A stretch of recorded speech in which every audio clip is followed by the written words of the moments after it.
Fala, meu povo, bem-vindos ao Psicolândia, Gustavo Guassu. Hoje a gente vai analisar algumas pinturas de Dom Pedro I e a gente vai trabalhar uma questão da iconografia, beleza? Se inscreve no canal, deixa o like, ativa o sininho e deixa um comentário para movimentar o algoritmo. Nunca te pedi nada. Bom, o que acontece?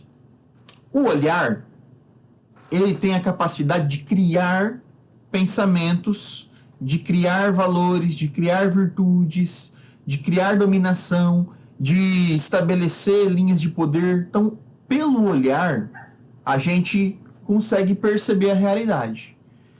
E nesse contexto, surge a iconografia, que busca, a partir do olhar, tentar entender o que uma obra de arte vai passar.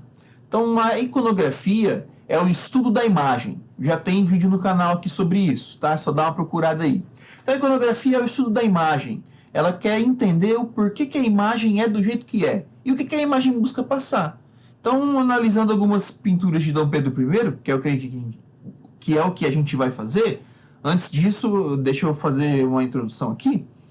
A iconografia, ela tem ferramentas de análise que possibilitam a gente conseguir entender o que uma imagem quer passar. Aqui no Brasil, em 1826, lá no século XIX, 1826 foi criada a Academia de Belas Artes, ligada a uma missão francesa de arte, a qual pintores como Debré faziam pinturas aqui no Brasil sobre fauna e flora, sobre sociedades e sobre os membros da política, principalmente Dom Pedro I, e essas pinturas elas buscavam estabelecer padrões.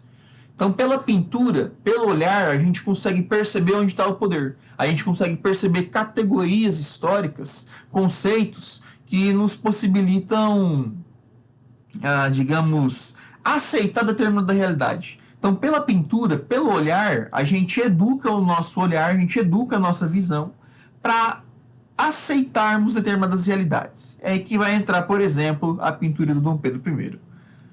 Vamos lá, vamos analisar um ou outro aqui. Opa, tem que Pera lá. Tem que diminuir a tela aqui, ó. Isso, garoto.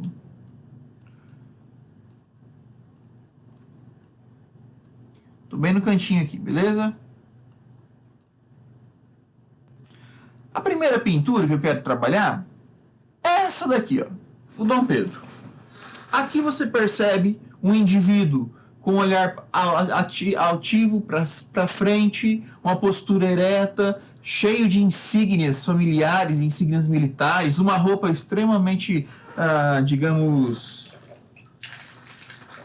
elegante. Um quadro com essa pintura que vai ficar exposto para a população ver. No caso da pintura, ela vai ficar dentro do museu. Só que quem conseguir entrar lá vai perceber que o Dom Pedro é alguém que tem poder. Que o Dom Pedro é alguém importante. Pelas vestes que ele está usando. Se você for dar uma olhada na pintura do Pedro Américo, a Independência ou Morte, você vai ver Dom Pedro no centro, com nobres, com militares, os militares com cavalos, roupas elegantes, espadas. E aqui no canto, é uma pintura bem sugestiva, você tem um Zé Ninguém, um trabalhador comum, está carregando os bois. E aqui no canto, nessa caixa, é onde está escrito a pintura, o nome do pintor Pedro Américo. Lá no fundo, você tem também uma casa de gente comum. Então, o que acontece? A independência do Brasil, ela foi um evento minúsculo. Não teve guerra, não teve conflito no Rio de Janeiro. Houve um conflito, se não me falha a memória, no Recife, algo do tipo, lá para cima. Só que quando o Dom Pedro grita independência ou morte nas margens do rio Ipiranga, não há população comum. Não há pessoas que vão impedir essa ação. Há alguns militares e alguns nobres junto de Dom Pedro. E Dom Pedro faz a independência. Ele grita o nome da independência, sem conflito algum. E aqui a gente pode trazer a ideia, que é um fato, que o Brasil pagou 2 milhões de libras para Portugal aceitar a sua independência. Então a independência do Brasil ela não é heróica como algumas pessoas buscam trazer, como a imagem também busca trazer, elencando militares com roupas elegantes, assim como Dom Pedro I no centro da pintura.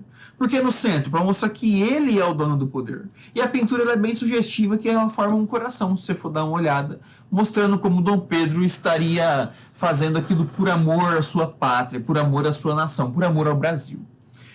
Aqui você vê um Dom Pedro isolado, um Dom Pedro ligado a pessoas do exército, os militares e a membros dos latifúndios. Só que aqui você tem uma pintura do Dom Pedro fazendo a independência já ligada à população comum. Só que a gente sabe pelas fontes escritas que não teve participação popular esse evento da independência.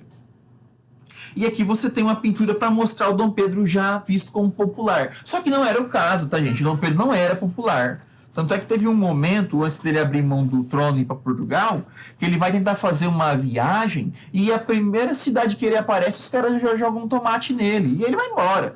Então ele é extremamente impopular. Ele é uma pessoa autoritária, ele criou depois eu vou falar disso em um outro vídeo, uma constituição autoritária, ligada ao autoritarismo. Cara, e ele é uma pessoa extremamente impopular. Por isso que, dada essa impopularidade, as pinturas vão servir para a aceitação do povo de Dom Pedro. Aqui você tem uma pintura do Jean-Baptiste Debré, que é a pintura da coroação de Dom Pedro. Então você tem ele ao centro aqui com a sua coroa, com o seu cetro.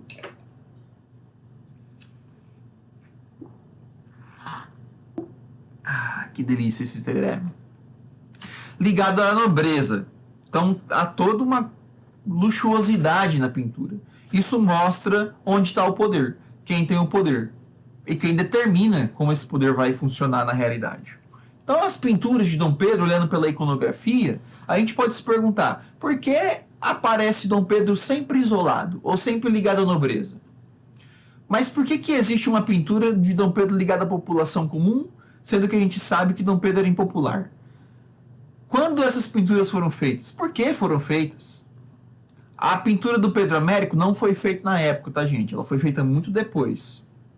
Só que ela busca trazer esse olhar de reparação histórica. Olha, o Dom Pedro I, ele era uma pessoa importante naquele momento, tal, não sei o quê. Por mais que a pintura seja feita depois do fato histórico, depois do evento, não importa.